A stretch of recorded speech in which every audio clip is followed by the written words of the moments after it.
All right, everybody, welcome to Vision Matters. On this episode, I have Andre Wyze. He's a poet, just an activist, I almost want to say, entrepreneur. What drew me into your to have you on this show is because like I really was affected by your words, and like your Instagram was just like crazy inspiring. So I was like, man, like let me have Andre on this show. Appreciate that. Today I want to start off with the documentary you're working on, which is called Where's the Love? So tell me a bit more about that. So Where's the Love is a manifestation of a personal journey. So I got to a place in life where I felt like, first off, I felt like we got really into that super fast. I want to say thank you for having me. Oh yeah, Is that right? No, you know what I'm saying? Like, I I appreciate you for having me here because it's a powerful platform to be able to help creators, you know, basically vocalize where they are and what they're doing. And even just straight from the name, it's just like, I don't think we understand exactly how important having a vision is, and then the structure for the vision and then the execution of the vision. Yeah. So I admire what you're doing. I'm appreciative for being a part of it. Absolutely. I was like, my brain was like, say thank you. So I had to pull it back. But the doc series, Where's the Love, came from me being fed up with myself. I couldn't understand why I felt like I had the ability to manifest, but I couldn't manifest. So like in my brain, I'm like, I'm supposed to be leading, I'm supposed to be empowering, I'm supposed to be living a life that feels fruitful and that feels like it has freed me, but I feel like I'm in bondage mentally and emotionally. And so I wanted to escape that. And the identity that I felt like I had became, I was unhappy with. And so I wanted to lose that and start a new one. That led me to take my one-way trip to Cali with $100 in my pocket, because I figured if I went somewhere with little to nothing and I knew no one, I wouldn't have the time or energy to entertain the old me. I would be thrusted into this new process. So it wouldn't, it's almost like what you wanted would have no choice but to manifest. It was sink or swim. So I was like, all right, if it's possible, I feel like this will start it or destroy it. It's almost like that. I forget his name from Love Is. I forget his name. Dark skinned guy, real tall, skinny. But he has this video where he was saying how he was like at his last in terms of like money and just at his wits end in terms of trying to get an audition. And he was just like, man, at some point either you going to bend or the universe is going to bend, and I'm going to make the universe bend. And he just kept on going, and eventually he got like the audition for Love Is and started getting his success. So that's what it almost kind of sounds like. It was like you got to make the universe bend. Almost like you can't move, like you gotta. It's going to happen. Like, and there's a time and a place. You know what I'm saying? Because like when you bend, it's to make sure you don't break. If you're not going to break, that's when you don't bend. Yeah. And I feel like deciding when those moments are is something that we also kind of struggle with. Yeah. And so I put myself in a bend or break situation. It was like it was sink or swim, or however no pressure, no diamond. There's all types of ways to describe it. And so when I got out there, I was met with my reflection in a new way from new people. Every person and experience that you encounter is a reflection of yourself. It's a manifestation of what you've envisioned and what you believe.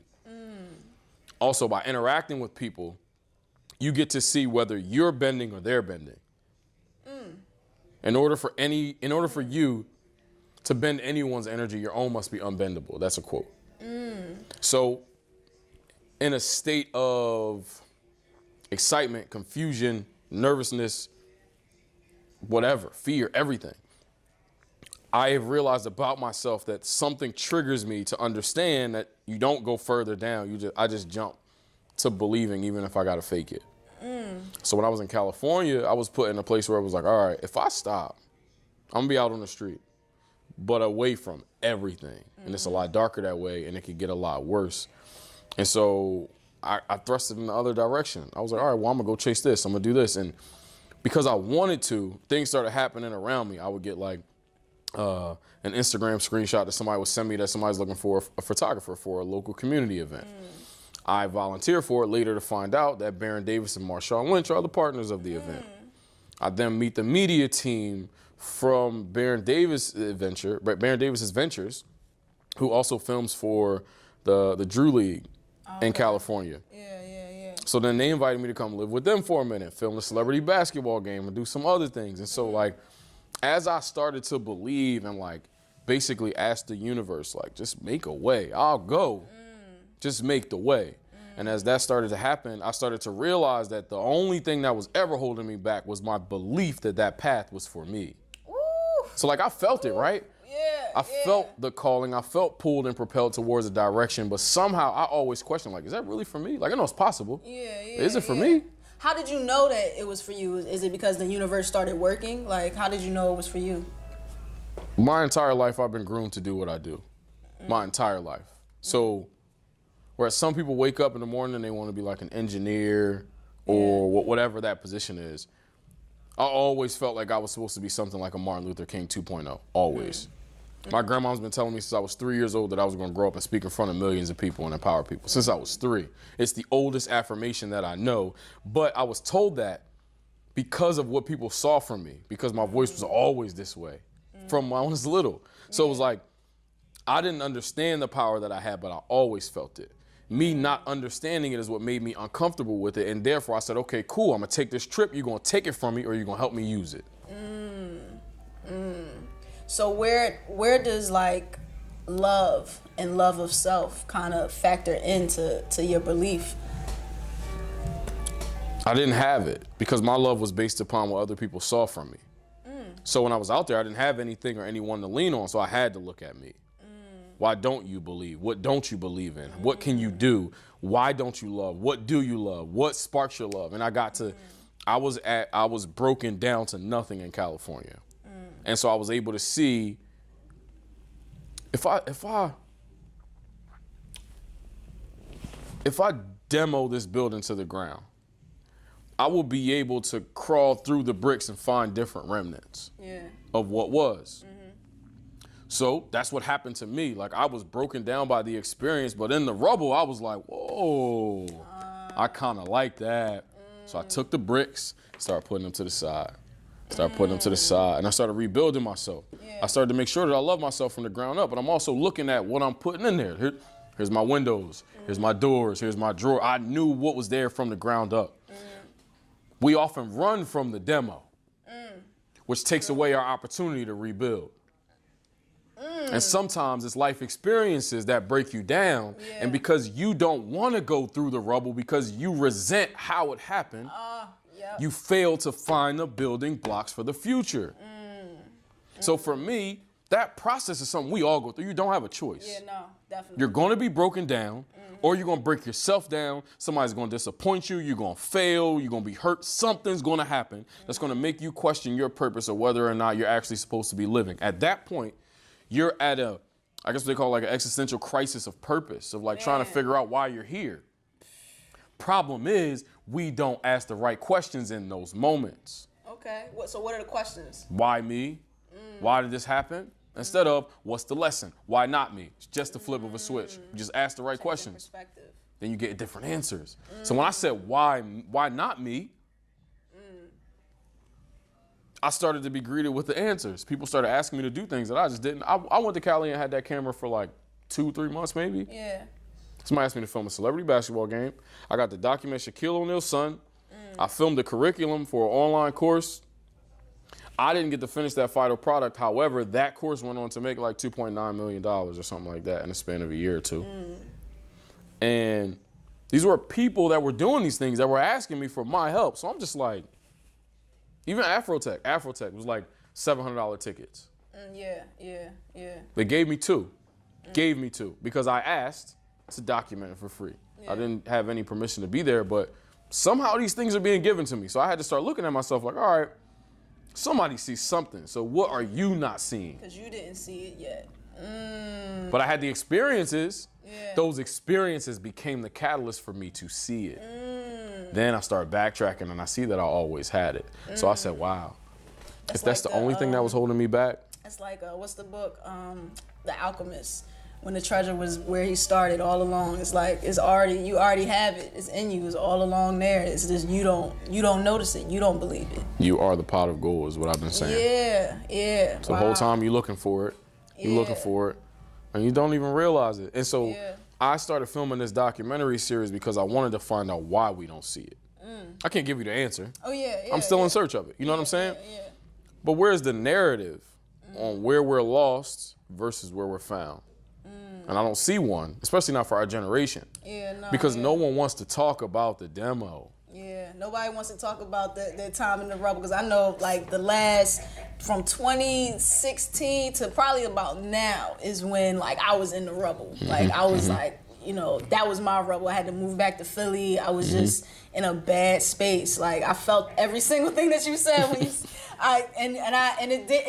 the flip didn't start to happen until, like you said, I started taking things like, okay, I like this, I like and taking things and being like, and start to build myself back up, and then put the belief in it. Oh man, that's when it changes.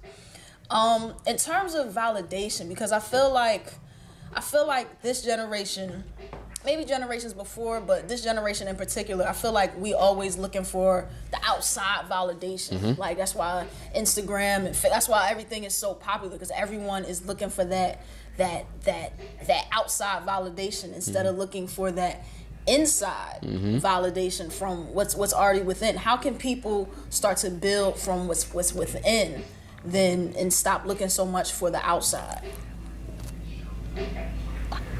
As humans, I feel like we seek proof for everything.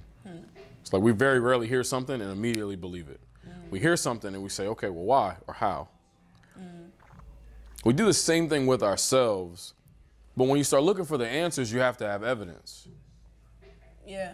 Problem is, we never start until we believe. What stands in your way of believing is having the proof that you can do it. Chicken or the egg. So it's like, do something. So you know that you can do something. The next time you think you can't do something, you're gonna remember that you did something. Eventually, you start to realize that if you string these things together towards a significant goal or just something that you want to achieve, eventually you've done things consecutively that lead to that thing. But if every time you look up and you don't believe in yourself and you keep asking yourself if it's possible, and then you remember the last time you thought about it and that you didn't do anything, now the shame sets in. You realize you didn't start. The easiest way to move forward is to move forward.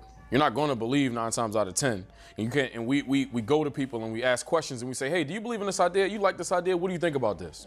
Instead of saying, hey, I did something. Where do you think this can be made better? Now, all of a sudden, you're not asking anybody to believe whether it can be done. It's already being done. Yeah.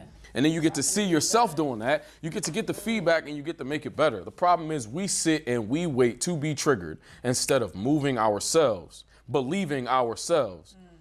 That's when the world starts to bend to you. It doesn't have a choice. It's just how energy works. Yeah. Forward momentum. But if you're sitting still, is there any momentum? It's not. There's no energy. There's nothing happening. One of my favorite quotes is, what happens when an unstoppable force meets an immovable force? The answer is there is an infinite exchange of energy.